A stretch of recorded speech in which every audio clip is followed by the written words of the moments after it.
प्रदेश में कई सालों से कनेक्शन का इंतजार कर रहे किसानों के लिए बड़ी राहत की खबर है। केंद्र की कुसुम योजना के तहत राजस्थान डिस्कॉम की नई प्लानिंग से किसानों में जल्द ही पेंडिंग कनेक्शन जारी होने की आस जगी है। दरअसल इस प्लानिंग के अनुसार डिस्कॉम के जिन 3311 केवी के जीएसएस पर सोलर प्लांट्स लगे हैं, वहां उस क्षेत्र में सरप्लस बिजली की स्थिति में लंबित बिजली कनेक्शन जल्द जारी होंगे और इसके लिए डिस्कॉम की ऑल ओवर प्रायोरिटी के साथ साथ क्षेत्रवार बिजली उपलब्धता के हिसाब से प्रायोरिटी बनाकर कनेक्शन दिए जाएंगे।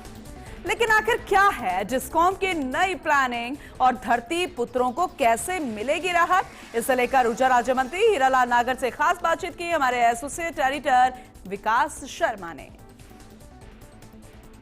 केंद्र सरकार की कुसुम योजना के बाद राजस्थान एक इतिहास रचने जा रहा है और वो इतिहास ये है कि बरसों से किसान जो बिजली कनेक्शन के इंतजार करते थे उनको ऑन डिमांड कनेक्शन मिलेंगे। इस तरह की कवायद की जा रही है। हमारे साथ मौजूद है ऊर्जा राज्य मंत्री हीरालाल नागर, उनसे बात करते हैं। एक सिर्फ बड़ा प्रयास राजस्थान में कहा गया था हम सरप्लस बिजली की ओर बढ़ रहे हैं, हम आत्मनिर्भर बिजली की ओर बढ़ रहे हैं।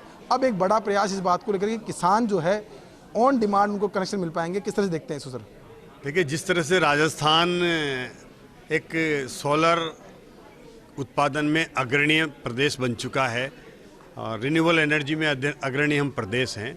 अब हमारा प्रयास है कि हमने जो इस छोटे से एक साल के अंदर अंदर ये प्रयास किया कि अधिक से अधिक हमारे कुसुम सी के प्लांट लगें, कुसुम ए के प्लांट लगें और हमने अब अहम के माध्यम से भी हर जीएसएस पर सोलर प्लांट लगाने का प्रयास किया है और उसका हमारा उद्देश्य है, हमारे मुख्यमंत्री जी की घोषणा है कि हमारे किसान को दिन में बिजली देने का उनका एक संकल्प है। उन्होंने कहा है कि हमारी सरकार बनी थी उससे 2 साल के अंदर अंदर हम किसानों को दिन में बिजली देंगे। उसकी ओर हम लगभग बढ़ चुके हैं। 74% हमारे किसानों को आज हम दिन में बिजली दे रहे हैं। सर, अगर बात करें अभी की तो तकरीबन 3.5 लाख के आसपास कनेक्शन पेंडिंग है। क्या मानते हैं कि अगर सरप्लस बिजली बनती है और जिस तरह से हेम मोड की तरफ बढ़ रहे हैं आगे, जब तमाम जीएसएस 33 केवी की जीएसएस अगर सोलराइज हो जाएंगे तो क्या राजस्थान के सभी किसान ऑन डिमांड कनेक्शन मिल पाएंगे? निश्चित रूप से हमें अभी जो कृषि कनेक्शन हमारे बकाया हैं उन बकाया को कनेक्शन देने की हमारी ये प्रयास है कि आने वाले इस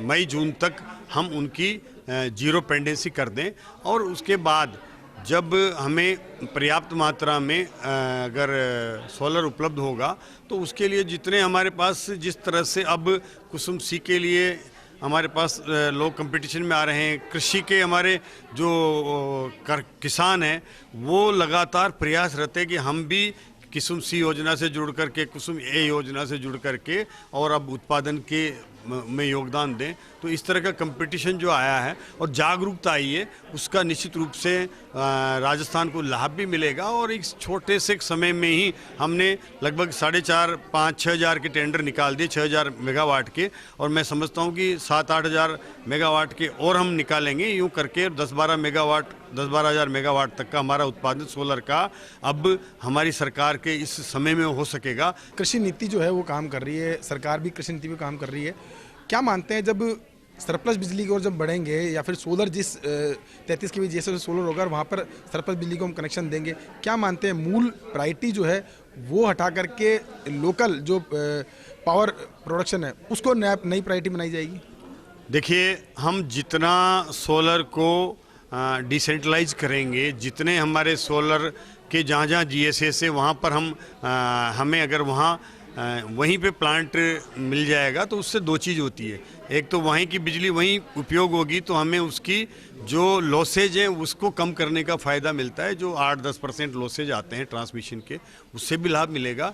और हम अब इसके साथ साथ मैंने सुझाव दिया है हमारे विभागों को कि हम हमारे जो ट्रांसमिशन के जीएसएस हैं हम वहाँ भी संभावनाएं ढूंढें, वहाँ भी हम टेंडर निकालें कि हमारे 132 के जीएसएस है, 220 के हैं, 400 के हैं, वहाँ भी हम अगर इस तरह के टेंडर निकाल करके और वहीं पे हम अगर सोलर के प्लांट लगाते हैं तो उसका भी लाभ हमारे उपभोक्ताओं को मिलेगा और उसका एक अलग अलग जगह सोलर लगेगा तो ट्रांसमिशन की जो समस्या आती है कि हमें जोधपुर में उत्पादन कर रहे हैं, हम बीकानेर में उत्पादन कर रहे हैं और राजस्थान के पश्चिम से पूरी भाग में लेके आ रहे हैं, जिसका लॉसेज होता है वो सब नहीं होगा और वो वहीं उत्पादन होकर के वहीं उपयोग होगा तो उसका निश्चित रूप से ट्रांसमिशन का खर्चा भी कम होगा, ट्रांसमिशन के प्रसारण की लाइनों का भी खर्चा कम होगा और हमारा कॉस्ट भी कम आएगी। सर, अंतिम सवाल मेरा है, जब भी डिस्कॉम की बात आती है, आपने खुद ने जब काम संभाला था तो आपने कहा था हमको एक टूटा फूटा घर दिया गया है। और दूसरी बात यह कि फाइनेंशियली बहुत बड़ी चुनौती थी आपके लिए।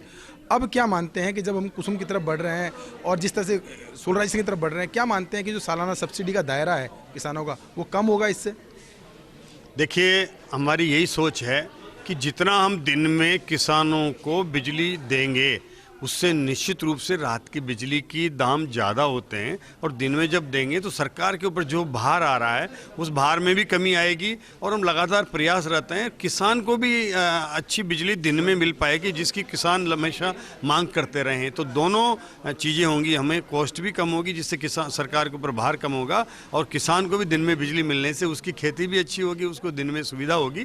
तो ये हमारा किसान के लिए भी बहुत ज़रूरी है, इसलिए इस पर निश्चित रूप से हम बहुत फोकस है हमारे मुख्यमंत्री जी का, और लगातार वो हमें चैलेंज देते हैं कि जो मैंने कहा है वो करना है। मैंने 2 साल का कहा है तो इसका मतलब 2 साल में वो होना है। किसी तरह से हमारा सरकार का जो विजन है कि जो हम कहते हैं वो करते हैं, ये हमारे मुख्यमंत्री जी का हमें चैलेंज है कि जो मैंने कह दिया उस पर निश्चित रूप से खरे उतरना है। तो ये थे हमारे साथ ऊर्जा मंत्री हिलाल नागर, जिन्होंने बताया कि किस तरह से सरकार की योजना है। दूसरी बात ये महत्वपूर्ण दावा किया है कि जिस तरह से 33 kV जेएसएस को सोलराइजेशन किया जा रहा है, वैसे ही अब 132 kV और उससे बड़े जो स्टेशन है उनको भी सोलराइज किया जाएगा, ताकि राजस्थान सोलर हब के रूप में तब्दील हो सके और साथ में सस्ती बिजली से किसानों को ऑन डिमांड बिजली कनेक्शन मिल सके।